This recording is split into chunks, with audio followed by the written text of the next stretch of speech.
Right, as I mentioned last night, a provision in the National Defense Authorization bill was removed. It was a result of the hard work of Missouri Congresswoman Vicky Hartzler, who is a member of the House Armed Services Committee, and she joins us now from Capitol Hill. Vicky, welcome back to the program. Well, thank you, Tony. It's good to be here. And I know you have to go in just a few minutes to actually speak on the House floor about this measure, but give us the latest on the National Defense Authorization Act and what provisions were removed. Well, I'm very, very pleased that we were able to remove the provision that would have required all of our daughters and sisters and women to have to start registering for the draft. We'd also got rid of a red flag provision that was very problematic. And there's a lot of good things left in this bill that go after China, that make sure we have the capabilities we need. But this drafting women provision was just unnecessary. We have an all-volunteer force now that is serving our country very, very well. 17% of our military already are women who have stepped up and voluntarily served. And the main reason that they wanted to insert this was so-called equality, to prove that women are equal. And that's just silly. It's ridiculous. I mean, women are equal now, and certainly in the sight of God, and they contribute in every way to American life. So we don't have to start drafting our daughters in order to prove equality. And I'm glad that cooler heads prevailed. We were able to get this out. And now we can just focus on the real concerns, which are Russia and China, Kim Jong-un, and terrorist threats. Final question for you, Congresswoman Hartzler, before you have to go to the floor to speak on this measure. Is there anything else in the NDAA that you feel is still cause for concern, or have most of the problem areas been addressed? Most all of them have been addressed. It is very, very positive bill now. I was very, very pleased. I'm chairman of the House Values Action Team. And my team and I scrubbed the earlier version, and we had multiple pages of concerns that we had. We presented those. We've been advocating for those in conference, and we are very pleased that I would say 98% of them are out. Certainly the things that are left are things that we can work with. So this is a very, very good bill at this point. It provides a pay raise for our service members. It pluses up the top line, because, as you know, President Biden was actually cutting our military at a time we're facing unprecedented threats. And so we added another $25 billion so that we can keep on that track of getting a 355-ship Navy. We have additional airplanes, more bullets for our soldiers, everything they need. We've been able to advocate for successfully. So I'm very pleased and very thankful for all the people in this country that weighed in on these very important issues during our negotiations to help us reach this point. Well, Congresswoman, I want to commend you for a job well done. I know we had many, many conversations about this, and I know you've been working very intently to see these issues addressed, and you did just that. So thanks so much for the work, and thanks so much for joining us. I know you're really on a tight schedule, so thanks for joining us today. Thank you, Tony, and all the work that you have done, and Family Research Council on this issue and many issues. We appreciate you as well. All right. Thanks so much, Congresswoman Vicky Hartzler of Missouri. And I want to thank each of you for weighing in. FRC Action, our sister organization, sent almost 250,000 communications through listeners of Washington Watch and our constituents to Capitol Hill to discuss this aspect of the NDAA. So hats off to you for responding when we put out the word. Now, joining us from the Senate side is Missouri Senator Josh Hawley, who is a member of the Senate Armed Services Committee. In fact, in the committee, voted against the measure because of this provision, this selective service provision that would have forced women to register for the draft.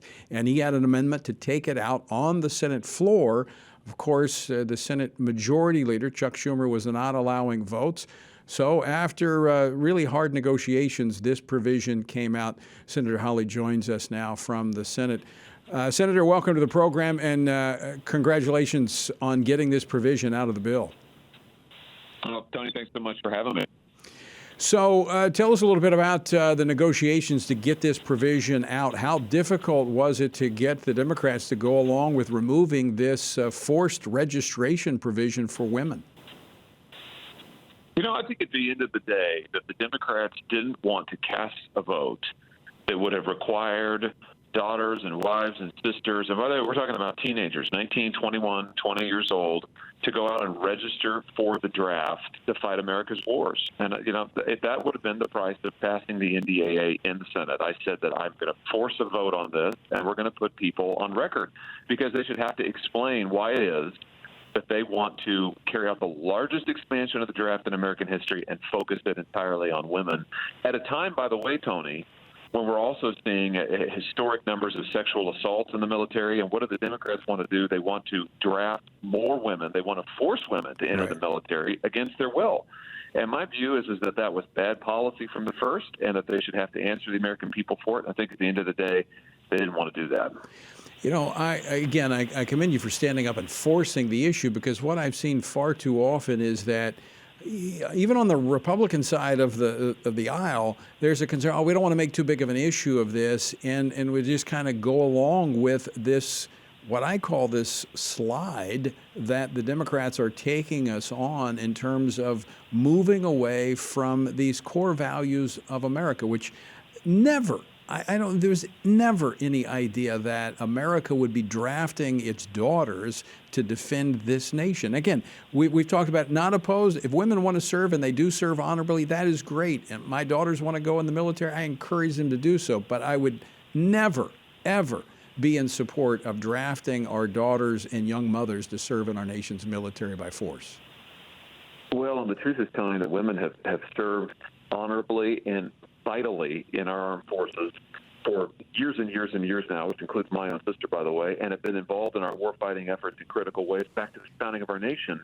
But what we're talking about, what the left wanted to do, is something very different. It's forced conscription of American women. And again, we're talking about very young women here. And for what reason? Is it because we don't have enough able-bodied folks already in the draft? No, that wasn't the reason. Is it because that there was some desperate need to expand the draft to the largest expansion in American history? No, that wasn't the reason. It's because of their cultural agenda. It's because of their social agenda. Right. My view is the military shouldn't be an experiment in that way, and the Democrats should take their war on women's sports and their war on gender and their war on women somewhere else. Yeah, absolutely right. This is further blurring of the lines of gender, but I mean, look, I understand the uproar over women's sports, and I think women should be able to compete and get scholarships without the fear of having men chasing them down. But we're talking about national security. We're talking about a vital element of our nation being politicized and, as you said, being used for experimentation.